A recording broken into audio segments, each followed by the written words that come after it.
Stay with the High Lord. You will be safe.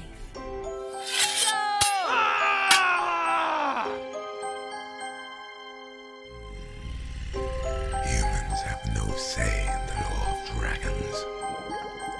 Bonjour et bienvenue dans le podcast Le Fond du Chaudron. Ici, on vous parle de fées, de dragons, de loups-garous et de sorcières, bref, de lecture de notre book club fantasy, pour la plupart en anglais et quelques-unes en français. Le principe est simple. Un thème, 4 lectrices, 4 questions auxquelles on répond à tour de rôle. Je suis Claire et je suis accompagnée de Blandine, Lucie et Oriane.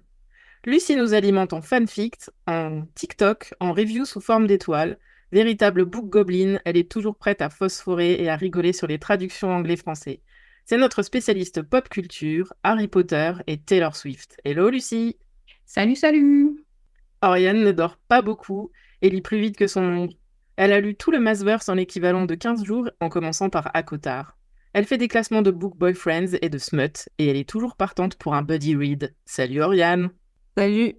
Blandine est notre tout-terrain de la fantaisie. Elle peut tout lire, sa devise, finir ou périr. Elle a déjà acheté 3 fois le même livre en français, en anglais et en tibétain, parce qu'elle avait oublié qu'elle l'avait déjà lu, mais garde l'ambition d'arriver un jour au bout de sa pile à lire. Coucou Blandine! Hello!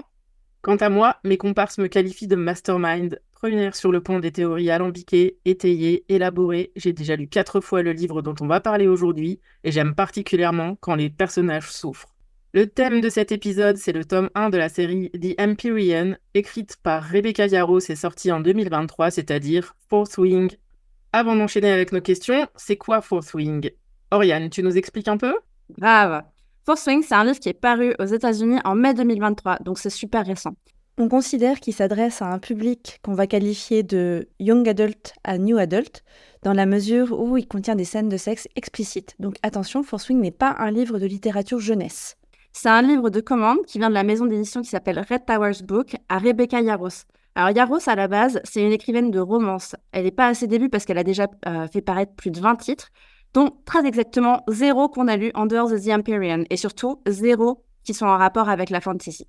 Fourth Wing, c'est le tome 1 de la série qui doit comporter 5 livres à la fin. Le tome 2, Iron Flame, est sorti quelques mois après, en novembre 2023, ce qui est un exploit en termes d'écriture. Les lectrices et lecteurs anglophones attendent maintenant le tome 3, qui va s'appeler Onyx Storm, ce qui a été révélé il y a pas très longtemps. Et Onyx Storm va sortir le 21 janvier 2025, ce qui est dans beaucoup trop longtemps. Fourth Wing est sorti en français début février 2024, et c'est la maison d'édition Hugo Roman qui l'a sorti. Le tome de Iron Flame est attendu pour le 5 juin 2024, et ça s'annonce comme une des très grosses sorties de cette année. Il y a déjà plus de 2 millions d'exemplaires qui ont été vendus. Ça a été traduit dans je sais pas combien de langues. C'est un énorme phénomène sur le BookTok, qui est la partie de TikTok dédiée au livre. Sur Goodreads, on compte 1 600 000 reviews et la note moyenne est quand même de 4,6 sur 5, ce qui est excellent. On peut même dire que Xaden Ryerson, le personnage principal masculin, vient challenger Rhysand de la série A Court of Thorns and Roses, c'est-à-dire un palais d'épines et de roses, sur son titre de Shadow Daddy, préféré de la romantasy. Et je laisse Blandine vous faire le pitch du livre. Et oui, Fourth Wing, c'est une histoire où on suit le personnage de Violette Sorrengail, une jeune femme de 20 ans atteinte du syndrome Ehlers-Danlos, qui était destinée à devenir scribe, c'est-à-dire bibliothécaire archiviste, et qui finalement fait sa rentrée à l'école militaire de Basgia parmi les Riders. Ce qui veut dire qu'elle va devenir soldat et apprendre à se battre dans l'espoir de survivre et de créer un lien avec un dragon. Cela va lui conférer un super pouvoir qu'elle va devoir maîtriser. Elle y retrouve son ami d'enfance, Dane Aethos, pour lequel elle a un faible, mais le destin met sur sa route Xaden Ryerson, fils du chef de la rébellion maté par la Navarre quelques années plus tôt. À partir d'ici, on va enchaîner avec nos questions, donc si vous voulez le lire, on vous recommande très chaudement d'arrêter votre écoute parce que ça va être rempli de spoilers. Dernier appel? C'est bon? Vous êtes partis? On est entre nous? Go! Et du coup, moi, ma question, c'est aux filles, pourquoi Fourth Wing vous a tant plu? Est-ce que c'est l'univers des dragons, le fait que ce soit une école, le développement des personnages? Est-ce que c'est le fait que le plot soit abyssal de mystère? Qu'est-ce qui a fait que vous vous êtes dit « Ok, je suis complètement prise dedans et je vais le lire d'une traite, le relire et, dans le cas de Claire, être obsédée pendant plusieurs semaines ?» En fait, le plot, il est pas mal. Au début, c'est sûr, ça semble inspiré de plein de choses qu'on a déjà lues. Je pense parce que Yaros, comme on l'a dit, vient de la romance et pas de la fantasy. Mais alors, ce que j'ai, je pense, adoré le plus dans le livre, c'est le ton, c'est l'humour. Ouais, les petites phrases, les petites piques, et qui sont du coup révélées dans des personnages qui, à la base, sont pas faits pour faire rire, genre les dragons qui ont l'air hyper féroces, hyper énormes et tout, mais qui sont pleins d'humour quand même. Ou Violette, quand elle dit qu'elle a pas, c'est pas vraiment une portée volontaire, mais qu'on l'a un peu forcé. Mais dans la version anglaise, il y a un mot valise vraiment très très drôle pour ça. Elle dit qu'elle est voluntold. Et je trouve que ça me plaît parce que ça se prend pas méga au sérieux comme de la fantaisie de bonhomme. Et toi, Lucie? Alors, moi, ce qui m'a plu, et j'ai dû y réfléchir, j'ai regardé quand est-ce que je l'avais lu pour la première fois. Donc, on avait fait un buddy read à trois. Hein, Oriane n'était pas encore parmi nous. Et j'ai regardé ma note et j'avoue, j'étais un peu perplexe. Mais il faut savoir que moi, je suis quelqu'un de très dans l'instant. Et je vais lire un livre, je vais l'adorer, je vais l'oublier. C'est, voilà, un grand classique chez moi. Mais ça va me permettre de le relire et de le redécouvrir. Et ça, c'est top. Donc moi, Fourth Wing, je l'ai lu une première fois l'été dernier, à peu près quand il est sorti. Hein. Et je l'ai écouté la deuxième fois pour un peu voir ce que ça a donné en termes de livre audio, etc.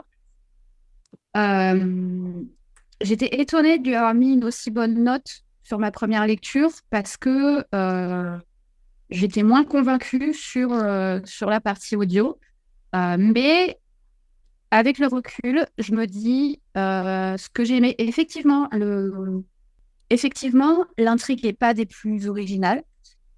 J'ai beaucoup apprécié la façon dont les choses étaient amenées, aussi bien au niveau du médium livre, dans le sens où j'ai adoré les épigrammes, ce côté un peu méta de faire référence à des livres dans un livre et à faire référence au livre d'un univers dans un livre qui fait partie de notre univers à nous. Comme l'a dit Claire, et je suis tout à fait d'accord avec elle, ce que j'ai vraiment apprécié aussi, c'est l'humour, les relations entre les personnages, les dialogues, la façon dont ils se chambrent assez souvent. Ça venait de tout le monde, des humains, des dragons, des gens qui sont amis, des gens qui sont ennemis. On a vraiment des dialogues qui m'ont fait parfois vraiment éclater de rire. Et tout n'était pas concentré sur un seul personnage qui aurait été là pour distraire d'une situation négative ou tendue avec des blagues. Je trouve que tout le monde a eu un peu sa part de petites blagues, de jeux de mots, de situations un peu absurdes. Et ça m'a bizarrement vraiment aidé à rentrer dans le monde de Fourth Wing en faisant le lien, tout simplement. Pour moi, en tout cas, ça m'a permis de faire le lien, de créer un lien avec les personnages. On a des phrases de dialogue qui sont exceptionnelles et qui m'ont fait mourir de rire.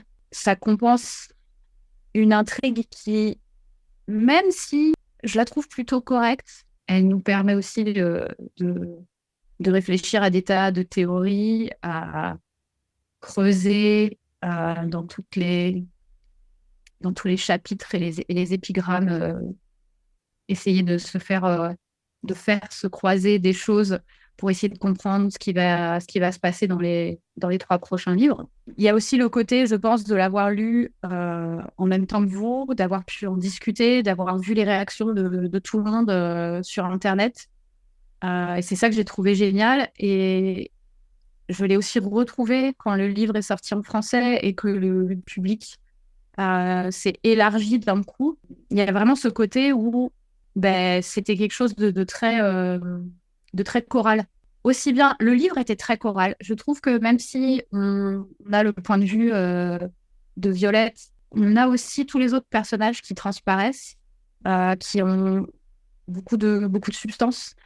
Que ça soit Tern, que ça soit Darna, que ça soit Xaden, Rhiannon, Ridoc, Liam, même Jack Barlow.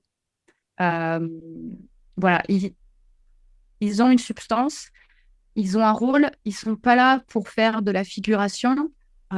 Et ça, j'ai trouvé ça vraiment chouette. Et je crois que je me suis plus attachée au personnage que à l'univers, par exemple. Moi, la fantaisie militaire, oui, c'est un contexte intéressant.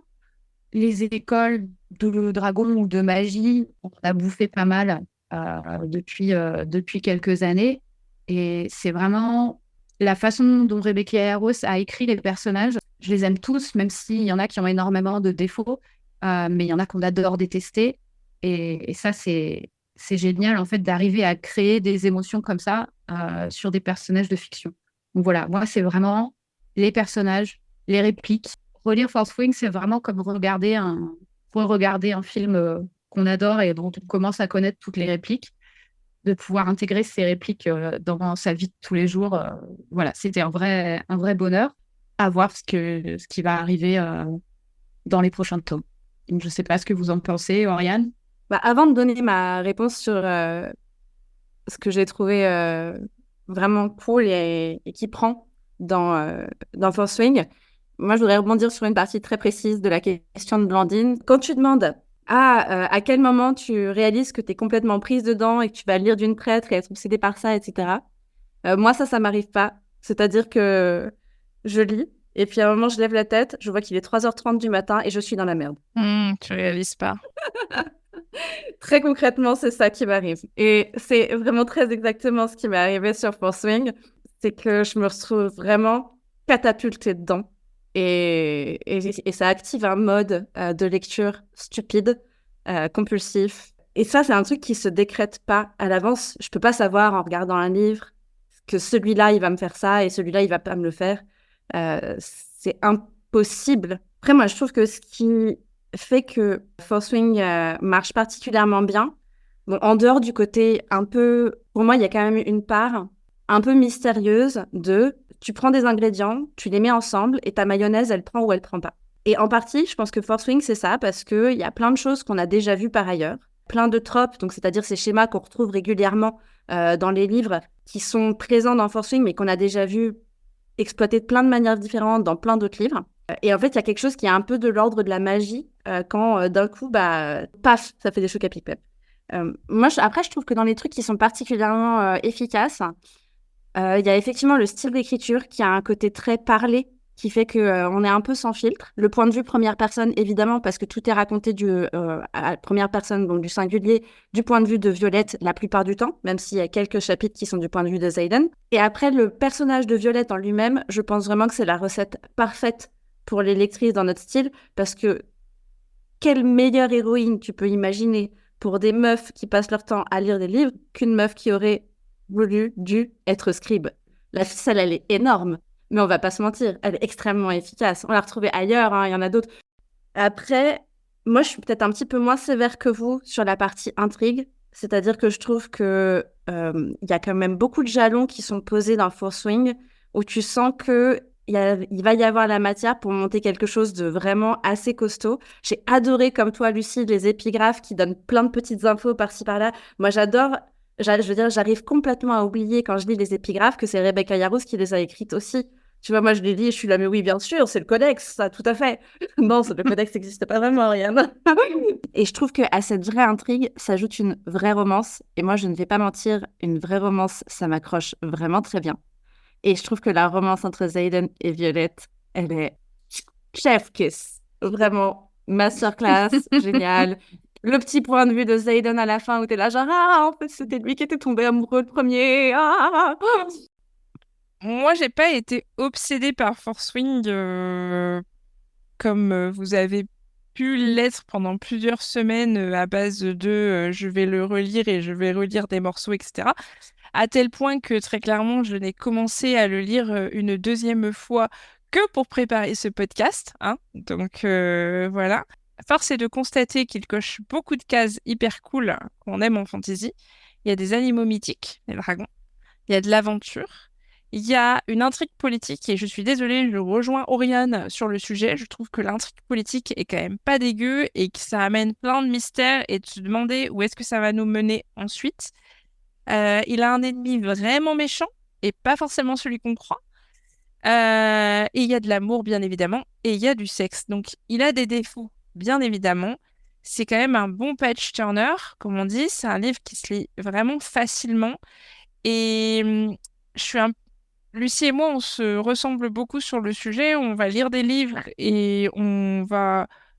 Alors, dans mon cas, peut-être pas forcément les oublier illico presto, mais en tout cas, je ne vais pas être obsédée du livre de fantasy au point d'en relire des passages ou de connaître par cœur des citations de ce que peuvent dire les dragons. Je te vise, Claire, je te regarde très fort, mais j'ai pris un énorme plaisir à le lire parce que il réunissait tous ces critères, toutes ces petites cases qui font qu'effectivement, à la fin, je vais lui donner ma note en disant il était excellent. J'en suis pas obsédée, mais il était excellent. Bravo. Bravo, Yaros. J'ajoute une chose par rapport au plot, et je trouve que c'est un système qui marche hyper bien en écriture. C'est qu'avec le système du récit à la première personne, on découvre tout en même temps que Violette, donc il y a beaucoup de choses qui nous échappent. Et la relecture, comme le plot est bien fait, t'apprends beaucoup de choses. Et moi, c'est là que je deviens obsédée, en fait. Ouais. C'est que quand tu relis, tu te rends compte que tout est là. Typiquement, donc la fin de Fourth Wing, c'est on découvre que Brennan n'est pas mort. Et en fait, il y a au moins 3 endroits. Un où il y a Liam qui a sa langue qui rip et qui manque de dire à Violette « Ah oui, Brennan aurait pu dire un truc pareil ». Ou un moment où Xaden dit « Je connais des gens qui sont plus doués que ça avec les poisons. » Et moi, c'est ça que je trouve génial. C'est que tu peux le relire avec un autre point de vue. Et j'adore ces œuvres qui, à la fin, te renvoient au début parce que t'es là genre « Plot twist !»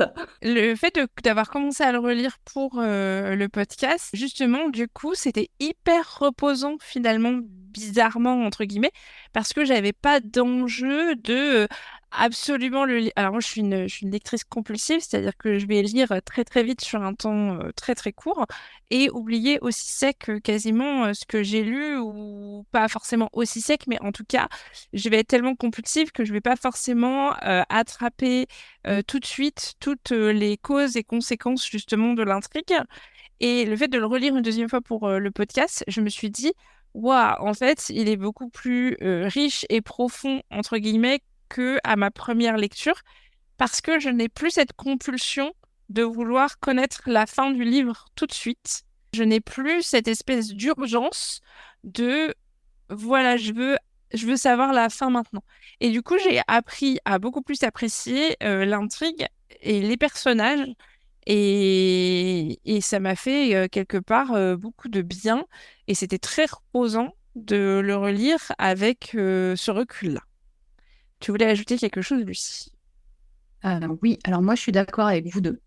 Effectivement, j'ai trouvé la relecture hyper plaisante. Alors pour moi c'était une réécoute, mais j'ai aussi commencé une autre relecture pour le podcast. Je suis pas loin, hein, j'en suis au 11e chapitre, mais il y a ce côté détective.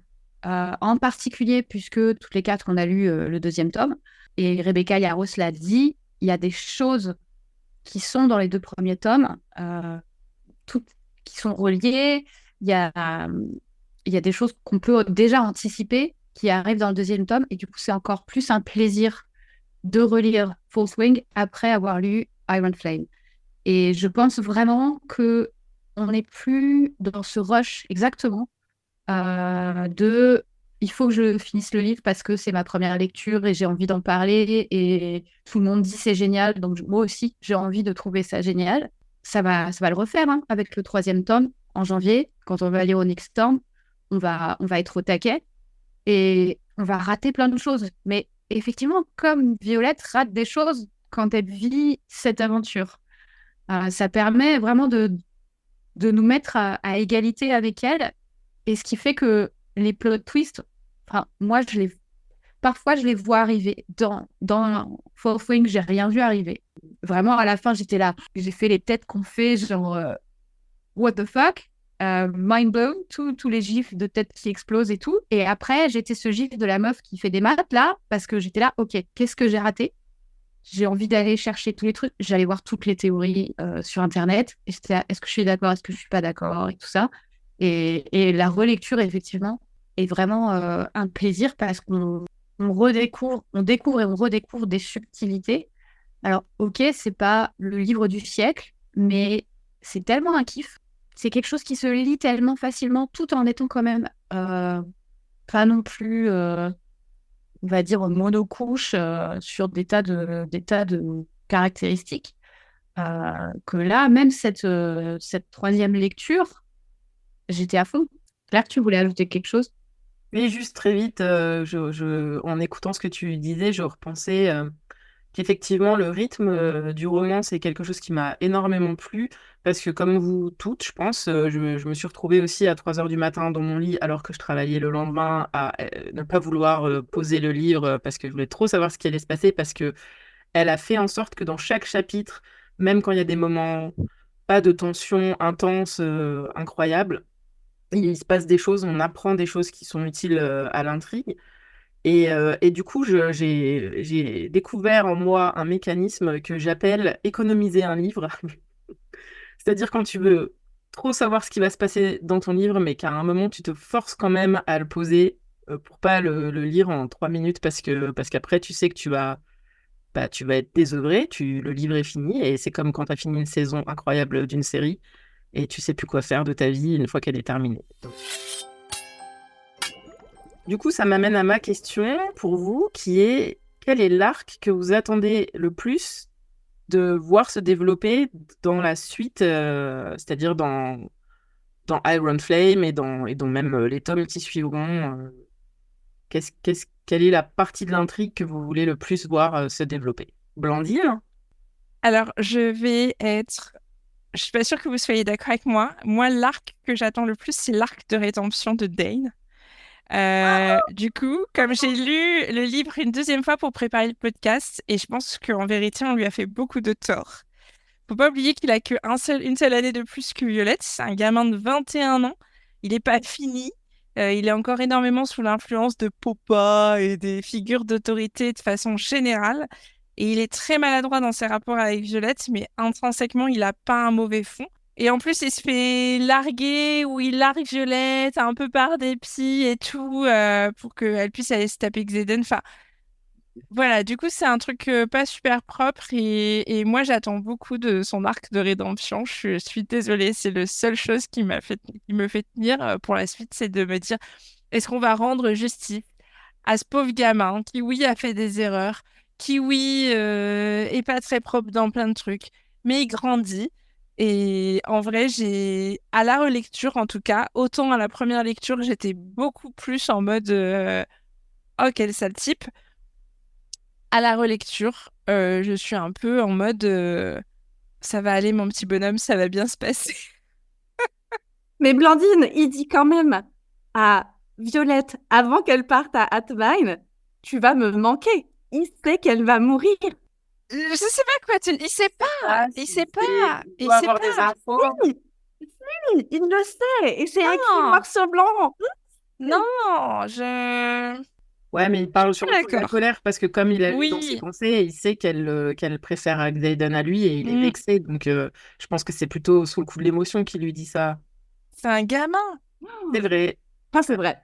Ça, C'est un c'est vrai, c'est un gamin. gamin. Il a 21 ans, c'est un gamin. Il fait des erreurs de gamin. Qui n'a jamais dit une parole horrible à quelqu'un sous le coup de la colère et de la déception et voilà, surtout à ces âges-là. Et, et voilà, le mec, il est... moi, j'attends beaucoup de ce garçon. C'est vrai qu'il est beaucoup plus excusable que Tamlin qui a 300 ou 500 ans. Aussi. Et puis, Ou alors, Yaros, elle est quand même connue. Enfin, après, c'est mon opinion, mais elle est quand même assez vocale sur le fait qu'elle croit beaucoup dans les erreurs de jeunesse et le fait qu'on puisse en être pardonné et justement qu'on puisse avoir cette rédemption sur les erreurs de jeunesse et le fait que quand on est jeune, on a le droit de faire des erreurs et qu'on a le droit de se planter et qu'on peut tout à fait en revenir. Elle est quand même assez vocale là-dessus et quand on écoute ses interviews, justement, elle a toujours ce côté un petit peu surprise par ce que les gens ont fait et ont dit de Dane. C'est-à-dire qu'elle a toujours un peu ce côté ah, enfin, ah bon, mais vous l'avez pris comme ça? Ah bon, mais vous trouvez vraiment que c'est une personne horrible? Et on a l'impression qu'elle ne l'avait pas écrit, ou qu'en tout cas son intention en l'écrivant n'était pas d'en faire le méchant de l'histoire de Force Wing. Je voulais savoir, Oriane, toi, quel est ta hot take ou ton avis sur le sujet? Sur l'arc que je voudrais voir développé? Oui. Alors, moi, je trouve ça particulièrement difficile de répondre à cette question après avoir déjà lu Iron Flame.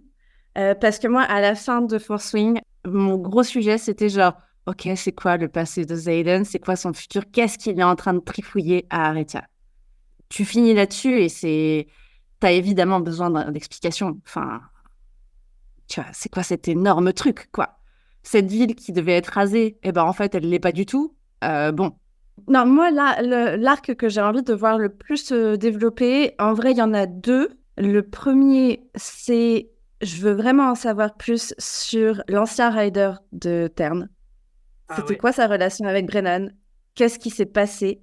Parce que l'histoire qui a été racontée, si Brennan est en vie, on sait très bien que c'est pas celle-là. Tout est possible. Tout est possible. Tout est possible. Tout est possible. Et l'autre que j'ai vraiment envie de voir, et je sais vraiment pas dire lequel des deux je préfère, c'est qu'on me parle plus des recherches du père de Violette, parce que je suis sûre qu'elles sont hyper, hyper importantes. Et je trouve qu'on n'est pas du tout encore rentré dans ce personnage-là. Alors que je pense que le lire va pas être si passionnant que ça, parce que c'est plutôt le genre de choses où quand tu me les développes, après, je suis là, genre, oh là là, on s'emmerde un peu dans ce passage, là, machin. Mais on sent tellement que c'est central dans l'histoire que j'ai vraiment envie de savoir. Et puis c'est difficile parce que du coup, ça va faire vraiment enquête, puisque a priori, il est décédé. Après, avec Yaros, tout est possible. Est-ce qu'on peut parler du fait qu'il y a une de mes théories, et je suis pas la seule, hein, forcément. Donc, est-ce que Naoli n'aurait pas puisé dans la terre et ça l'aurait fait virer Venin et du coup, ça l'aurait condamné? Alors, est-ce que Naoli est vraiment mort aussi? En fait, Mais c'est je pense toujours pareil, on voit pas les corps. Oui, il brûle tout. Il brûle tout. Il brûle ou il brûle pas, mais en attendant, enfin, on voit pas les non, corps. c'est pas brûlé, c'est pas- Pas de victime, pas de crime, quoi. Et C'est voilà. ça. Il faut garder en tête qu'on est dans une transcription, qu'on est dans quelque chose qui est potentiellement modifié. C'est l'avantage pour Yaros, c'est que tout est possible. Ah. Et toi, Claire, du coup? J'adore mes questions parce que je m'auto-piège toute seule. Parce que je suis vraiment curieuse de à peu près tout. Parce que, comme je l'ai dit tout à l'heure, je trouve que toutes les directions dans lesquelles elle part sont intéressantes et assez captivantes. Pour moi, Force Wing, c'est un tome d'introduction, donc qui pose juste les bases de tout un monde et voilà ce qu'on lui reproche. Un monde pas super encore bien défini, mais on vient juste d'arriver, comme Violette. Et donc, on découvre avec Violette. Donc, je pense qu'il y a plein de choses. On finit le livre avec plus de questions que de réponses. Donc, la deuxième partie de ma réponse, c'était aussi le père de Violette. C'est aussi un truc qui m'intrigue énormément. Mais il y a un autre truc qui m'intrigue aussi beaucoup, c'est d'où vient Andarna? Est-ce que c'est un dragon de sang royal? Pourquoi elle est si spéciale? Elle a l'air d'intriguer beaucoup de monde. Quel pouvoir elle va donner à Violette? Ça, très important, évidemment. C'est une grosse source de théories dans tous les sens. Et ça m'intrigue aussi parce que je suis assez persuadée, comme pas mal de fans, que Tern ne finira pas la série des 5 vivants. Mais ça me terrifie aussi, parce que si Tern meurt, ça veut dire que Gale meurt aussi. Donc leurs destins sont complètement liés. Et Violette, elle a un peu une roue de secours en ayant été liée à 2 dragons. C'est que peut-être qu'un de ces dragons peut mourir et elle, du coup, ne mourrait pas, puisqu'elle aurait quand même encore un lien avec un autre dragon. Ça pourrait peut-être la sauver. Ah, c'est sûr. Ce que Xaden n'a pas. Non. Après, je crois pas que ce soit systématique, hein. Hyper important par rapport à l'histoire d'Andarna. Moi, je crois qu'il faut pas oublier que le nom de la série, c'est pas Violette and Xaden. Le nom de la série, c'est The Empyrean. Donc, le vrai sujet, le vrai truc, c'est les dragons. Et Oui. On a eu un tout petit aperçu au moment où Violette s'est retrouvée liée à 2 dragons au lieu d'un, sur le fait qu'il y avait une sorte de système de politique derrière l'organisation des dragons, dont on n'a vraiment pas eu beaucoup d'éléments pour le moment. Et ça va être hyper intéressant aussi. Ouais, ce qui est intéressant à aussi, lire. c'est qu'on voit qu'il y a effectivement un consensus où les militaires se demandent s'ils vont l'autoriser à garder ces 2 dragons, mais en fait, c'est pas eux qui décident, c'est pas les hommes qui décident, c'est les dragons qui décident et la loi des dragons est la plus forte. Donc, Faut ouais. bien rappeler que The Empyrean, effectivement, la série s'appelle comme ça et c'est le nom de l'organisation politique des dragons qu'ils se sont eux-mêmes donnés. C'est vrai que Oriane, tu en parles comme ça, mais voilà, c'est C'est vraiment l'Empiré en l'organisation. français. Ouais. Par exemple, vous parliez du fait que Violette, elle a 2 dragons. Moi, je suis persuadée que ça devait pas être le cas, qu'elle aurait dû bond seulement en Darna, Mhm. et que, vu ce qui s'est passé, qu'elle l'a défendu et tout ça, que c'est Terne qui a choisi Mm. de... Enfin, il a choisi parce que ce gars, il l'a appelé. Ouais, Hein. c'est ça. Oh là là, il y a un bébé qui est en train de se faire défoncer. Oui, Viens. d'accord. Non, mais quand je dis Terne a choisi, on sait bien que c'est sa meuf qui a choisi. En tout cas, ce que je veux dire, c'est que c'était pas prévu. Oui, Non, voilà. c'était pas prévu qu'elle monte. C'était absolument pas Ouais. prévu et que oui, il y est allé parce que ce gars, il a dit vas-y, va la défendre, etc. Mais c'est quand même lui qui a fait le choix de se lier à Violette. Lucie, donc on en a parlé de l'arc qu'on attendait de plus voir se développer. Et toi, tu avais une question sur autre chose dans la suite de la série. Moi, ce que je voudrais savoir, c'est qu'est-ce qui pourrait arriver dans cette série qui vous ferait... Alors, je dis qui vous ferait abandonner la lecture. Bon, peut-être pas quelque chose d'aussi fort, mais qui vraiment vous ferait vous dire « Ah non, laisse tomber, c'est abusé, je déteste ça. » Alors, on a tout lu ici, Iron Flame. Je crois qu'on a toute l'intention de lire Onyx Storm. Mais en gros, qu'est-ce qui, dans la suite, vous ferait vous dire « Ah ouais, mais non, c'est fini. Ça correspond pas du tout à ce que j'attendais ou à ce que j'apprécie. » Et vraiment, ouais, ça ferait baisser vos attentes et votre enthousiasme pour cette série. À Claire. Une grossesse. Merci. Ah, c'est pas de pregnancy trap. Hein. Merci Claire, c'est la réponse que j'attendais. Et Non, je rigole. C'est pas- Parce que parfois, ça peut être intéressant, ça dépend comment c'est amené. Là, effectivement, elle dit dans le tome 1 que c'est la dernière chose qu'ils veulent, donc tout le monde prend ses petites précautions. Blague à part, pour moi, ce serait soit que l'intrigue parte complètement en cacahuète avec des incohérences, mais j'y crois pas trop parce que je sens que Yaros, elle est quand même bien rodée là-dessus. Ou alors que les personnages qu'on aime le plus deviennent nuls ou qui n'évoluent plus, comme on a pu lire dans une série récemment, tout ensemble, le personnage principal masculin qui passe de mec hyper intriguant et vraiment cool à petit toutou insipide. Ça me rendrait vraiment triste qu'ils deviennent nuls. Notre grosse carpette. Après, je pense on n'en sait pas encore assez. Donc, j'ai quand même confiance. Je pense qu'il y a plein de choses à mettre en place au niveau politique et un gros potentiel de méchants à développer. Donc, je fais confiance à Rebecca Yarros pour ne pas nous laisser tomber là-dessus. Et toi, Amandine? Je pense qu'il faudrait vraiment que l'écriture devienne affreuse ou qu'elle bute Violette. Parce que du coup, là, je serais... Alors, l'écriture affreuse, du coup, moi, j'aime pas lire des trucs qui sont mal écrits. Et je trouve que parfois, quand le style est bien, même si l'intrigue, elle est moyenne, et ben, ça sauve les meubles. Par contre, tu peux avoir une super intrigue, avoir une écriture pourrie. Moi, j'arrête, en fait. Et voilà. Mais a priori, on est sur une autrice qui a quand même plus d'une vingtaine de bouquins au compteur et qui a ses petits trucs et qui est quand même bien rodée. Donc voilà. En revanche, elle est un peu sadique, hein, ce qui, je pense, c'est ce qui plaît beaucoup à Claire, qui aime que les gens souffrent, que les personnages souffrent. Et moi, je ne le suis pas du tout. Et après, voilà.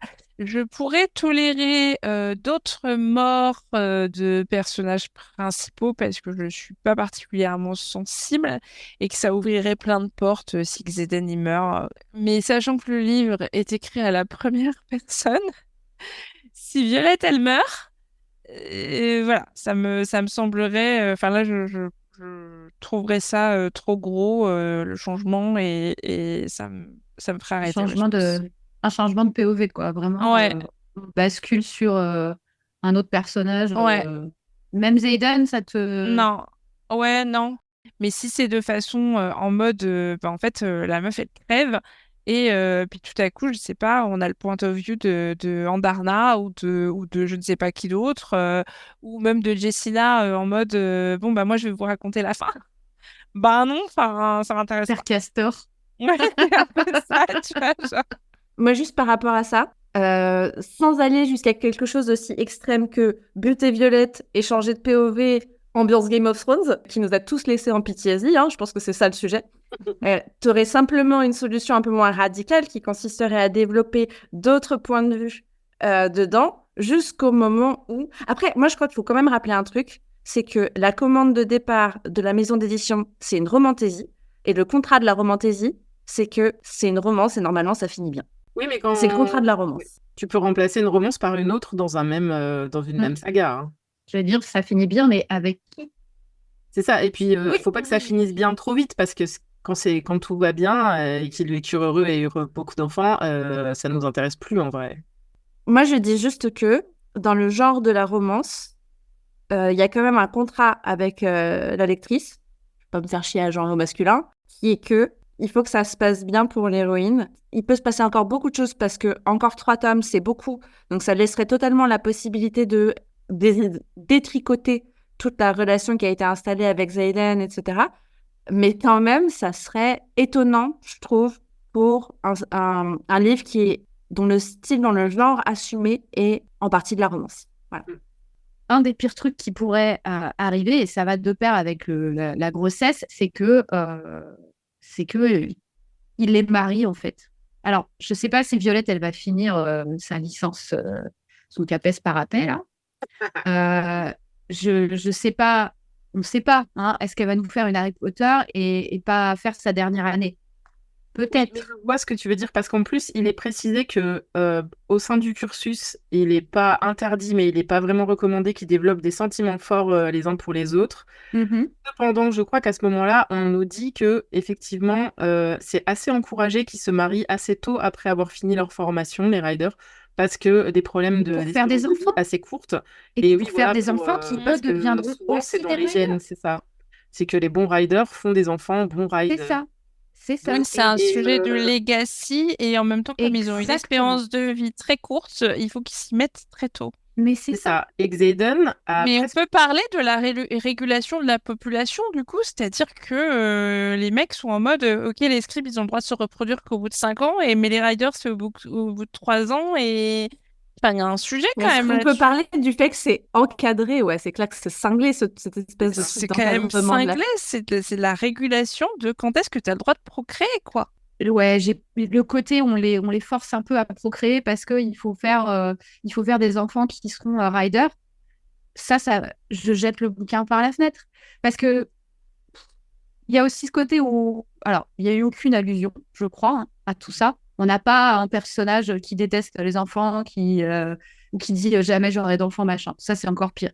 Quand le personnage, l'héroïne, t'explique que non, jamais elle n'aura d'enfants et que 2 bouquins après, voilà.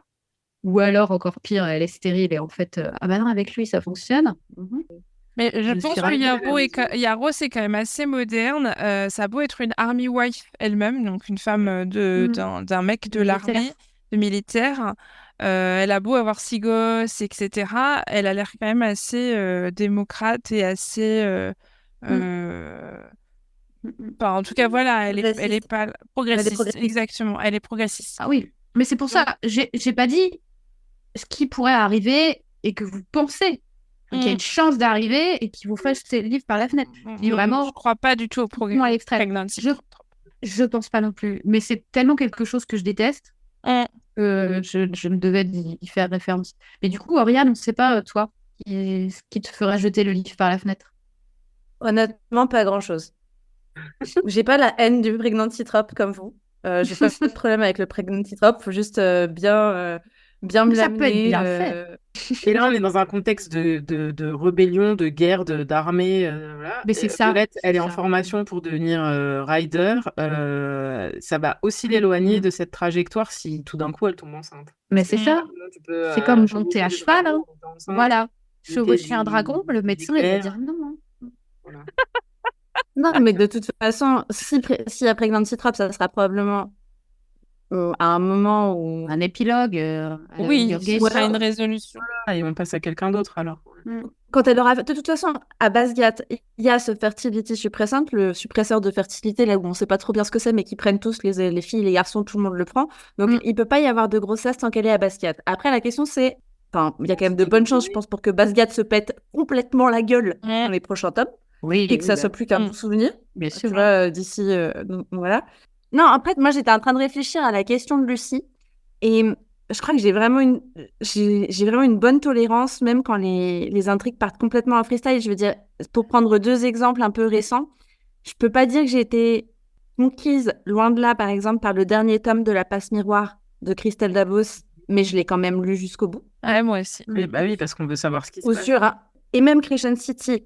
Et je suis vraiment pas fan du tout de la façon dont l'intrigue du tome 3 s'est terminée, où je trouve que tout le world building que Sarah J. Maas avait fait est quand même un peu mis à mal, et je trouve que moi j'aime pas quand l'intrigue elle part dans cette direction, mais je l'ai quand même terminée. Donc je crois que vraiment il faudrait que ça se délite très fort sur la qualité pour que je lâche la lecture de The Empyrean. Après, ça répond pas tout à fait à ta question, Lucie, mais je vais quand même le dire. Moi, je crois, je vous en avais déjà parlé sur la boucle WhatsApp du book club. Moi, ma vraie angoisse, le truc qui fait que je peux jeter le livre, c'est qu'on sait que les droits, ils ont été achetés pour une série télé. Et moi, je trouve qu'il n'y a pas grand-chose qui met plus en péril un livre que quand les droits sont achetés par une série télé. Et que ça peut vraiment influencer hyper fort l'écriture. Jurisprudence Game of Thrones. Ouais, exactement. Merci. Jurisprudence Game of Thrones. Le mec, il finira jamais. Jamais. Alors, Rebecca Yarros a juré, vraiment multi-juré en interview qu'elle ne ferait pas une Game of Thrones et qu'elle terminerait ça. Donc, elle l'a juré. Est-ce qu'on peut lui faire confiance? Qu'elle est pas la Je seule. pense que oui, parce que entre les délais de production d'une série et sachant qu'on a Onyx Storm qui sort quand même en janvier 2025, certes, il lui reste deux bouquins à sortir, mais ça nous met sur 2026 et 2027. Et je ne pense pas que une série ferait les 5 tomes sur les 3 ans qui nous restent. Il y a des délais de production qui sont incompressibles. Lucie, tu voulais ajouter quelque chose? La différence entre The Empyrean et Song of Ice and Fire, c'est que lui, quand la série a démarré, je crois qu'il ne savait pas la fin lui-même. Rebecca Yarros, elle a dit plusieurs fois en interview, tout est clair dans sa tête. C'est pas nécessairement écrit, mais elle sait comment ça va se terminer. Non, mais une adaptation, une mauvaise adaptation, c'est une bonne raison pour être dégoûté. Et toi, Oriane, tu avais une question à nous poser? Moi, ma question, elle porte sur le fait que nos auditrices le savent peut-être pas, mais il y a eu une polémique autour de l'utilisation du gaélique dans Forswing. Donc, comme vous le savez peut-être, les noms des dragons sont empruntés à la langue gaélique. Et Rebecca Yarros, en interview, les a mal prononcés. I just want to know if Okay. we could set the record straight on, like, Okay. maybe this is how we pronounce them. The full name of Violet's Black Dragon. Oh, Ternanach The full name of Violet's Gold Dragon. and Darnanwarnam. The name of Zayden's dragon. Sigil. Sigale. Sigale. I was just going like scale. Like Sigil. Gale. So Okay. Sa and Gale. The name of Mira's dragon. Tyne. Et donc, il y a plein de personnes qui parlent correctement cette langue qui se sont indignées du fait que c'est un peu gonflé quand même d'emprunter des noms à une langue si tu sais pas les prononcer correctement. Donc, c'est ça qui s'est passé, ça a fait un peu toute une histoire, il y a eu pas mal de vidéos, etc. Et moi, je voulais savoir ce que vous pensiez de cette polémique-là, du procédé. Peut-être qu'on puisse parler de d'inspiration dans la fantasy par rapport à des cultures existantes? Est-ce qu'il y a des lignes à pas dépasser? Comment vous voyez les choses? Blandine, t'en penses quoi? J'en pense rien. En vrai, je savais même pas qu'il y avait une polémique sur sa prononciation, etc.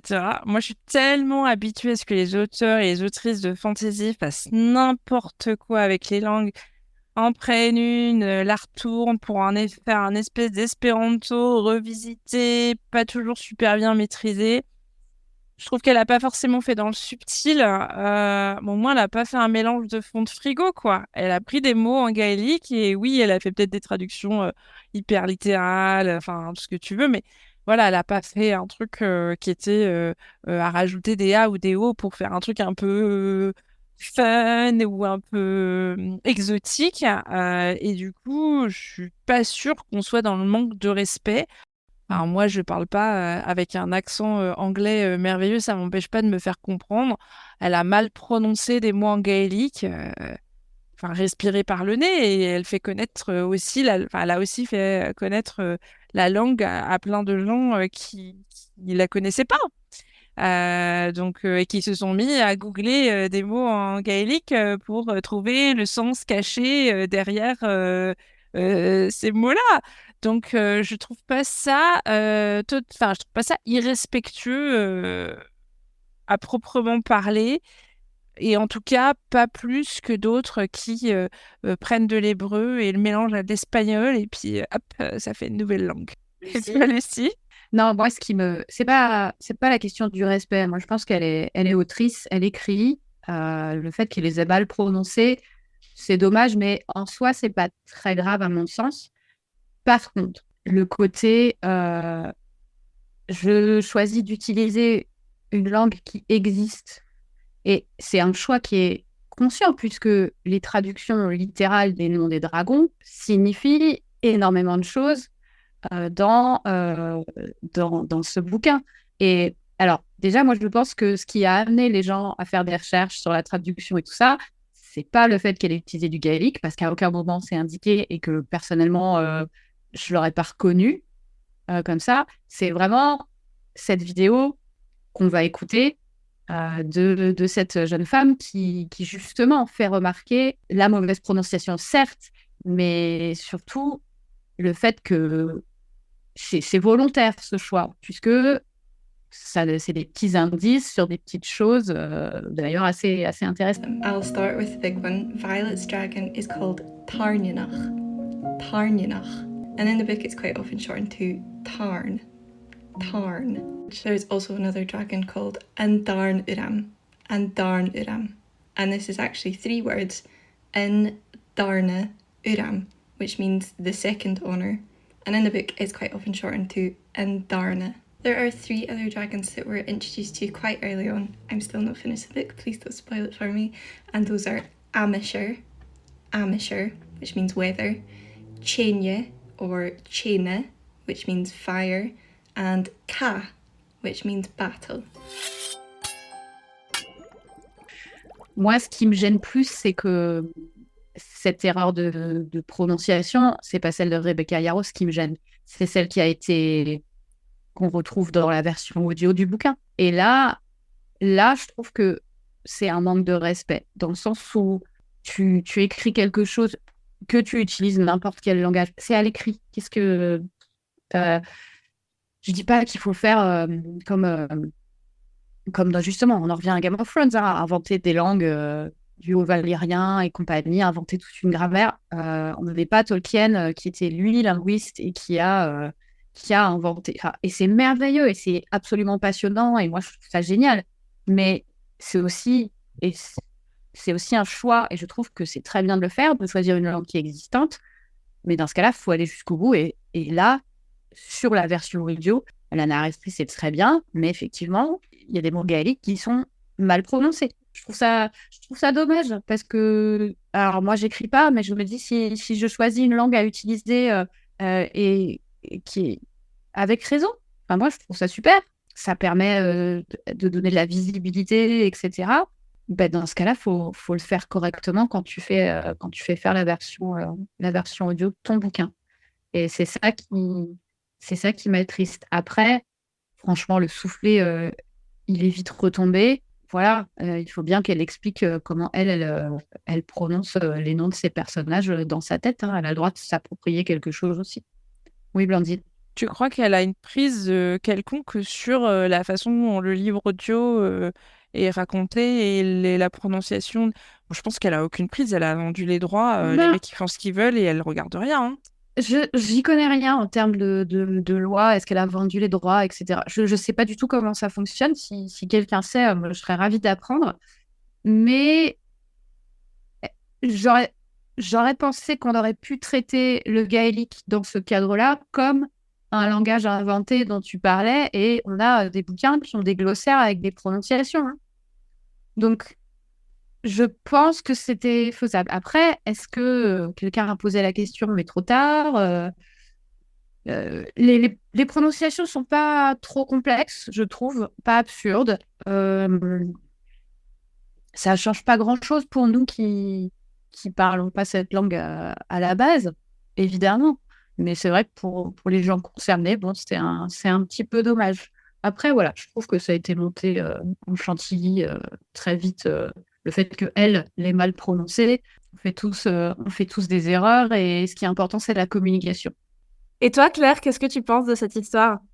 Alors en fait, moi, ça m'a beaucoup intéressée parce que forcément, quand tu lis le livre et que tu commences comme moi, à chercher des théories, blablabla, tu te rends vite compte que les noms des dragons ont des significations et que donc en gaélique écossais, par exemple, Tern, enfin, je ne saurais pas le prononcer à la gaélique, désolé, mais ça veut dire genre tonnerre, voilà. Chaque nom de dragon donne un peu une indication sur le signet qu'il va donner à son cavalier.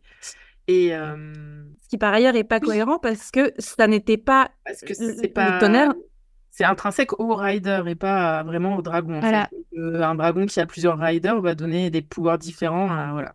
Donc c'est pas cohérent, certes, mais dans notre histoire, ça donne une indication. En fait, elle est allée juste parce que j'ai regardé plein de vidéos sur TikTok effectivement une jeune femme dont je ne sais pas prononcer le nom, mais ça s'écrit Muiriam, qui je pense a un doctorat en plus en langue gaélique et qui est écossaise et qui explique même, qui décompose les noms et qui dit qu'en fait il y a même carrément des fautes de langue en fait. C'est pas juste de la prononciation.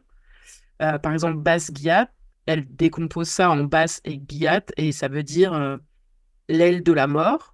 Mais si tu oublies un accent, ça veut dire plus mort, ça veut dire paume de la main. Et il n'y a pas d'accent dans le livre.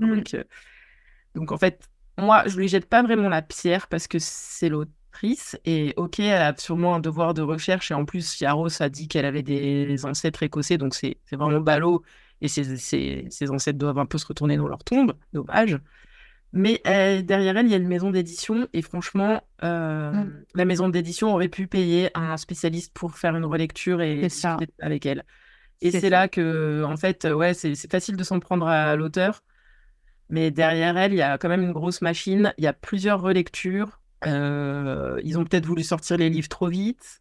Parce que par exemple, à la sortie d'Iron Flame, il y a eu plein de copies qui ont été imprimées à l'envers. Enfin, il y a eu des grosses catastrophes dans les impressions. Ils ont dû rappeler des séries entières de bouquins, donc peut-être qu'ils ont voulu aller trop vite.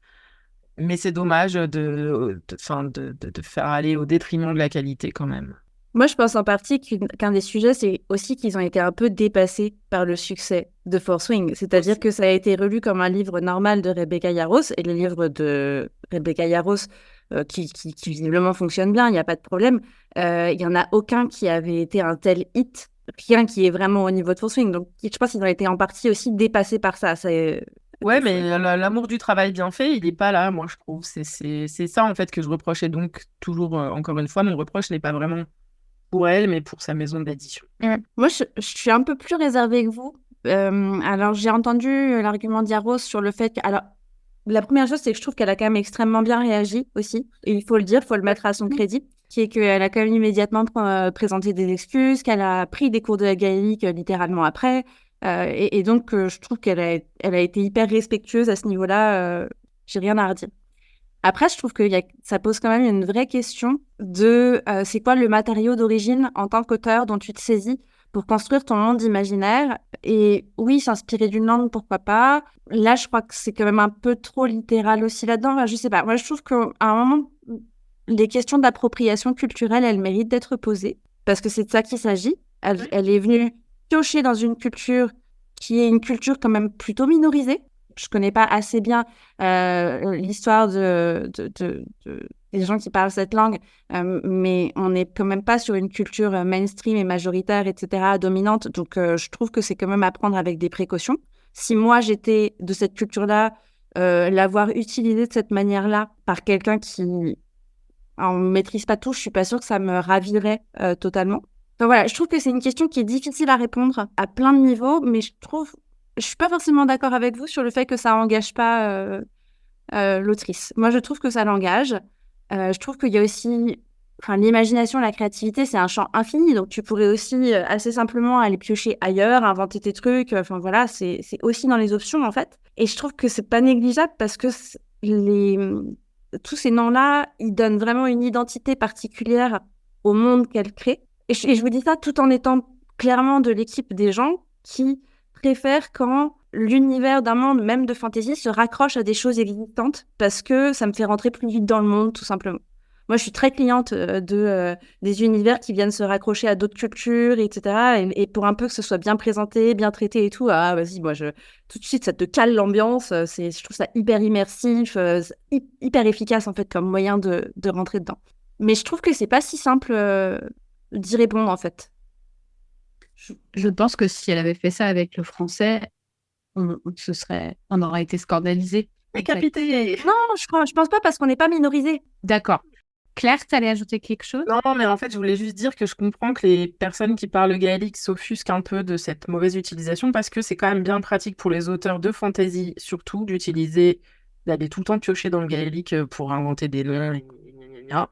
Et c'est dommage de donner une pauvre visibilité pas mal renseignée en fait à une langue qui est sûrement très belle et complexe et minorisée comme on l'a dit, ouais. Donc voilà. J'aime bien l'idée, moi, d'utiliser une langue existante pour laisser un peu des indices, etc. Mais c'est vrai que du coup, il faut que ça soit ultra bien fait. Il faut appeler Taylor Swift et dire, OK, comment tu fais avec tes Easter eggs? Apprends-moi et voilà. Bon, mais je crois qu'on a terminé. Lucie, est-ce que tu veux conclure? Donc voilà, on a répondu à toutes les questions. L'heure est venue de vous dire au revoir. Mais ça n'est pas fini. Le prochain épisode du Fond du Chaudron sera consacré à Iron Flame, le tome 2 de The Empyrean, qui sort le 5 juin en France. En attendant, vous pouvez nous retrouver sur Instagram. Suivez le compte Le Fond du Chaudron, tout attaché. Et bien sûr, si vous connaissez quelqu'un qui a adoré ou détesté Fourthwing, ou qui, comme vous, attend la sortie d'Iron Flame, partagez-lui cet épisode. Prenez soin de vous. N'oubliez pas de lire les livres qui se trouvent déjà dans votre pile à lire. Et à bientôt. On en profite aussi pour faire une petite dédicace à notre producteur non officiel, Oscar. Bisous, Bisous, Oscar.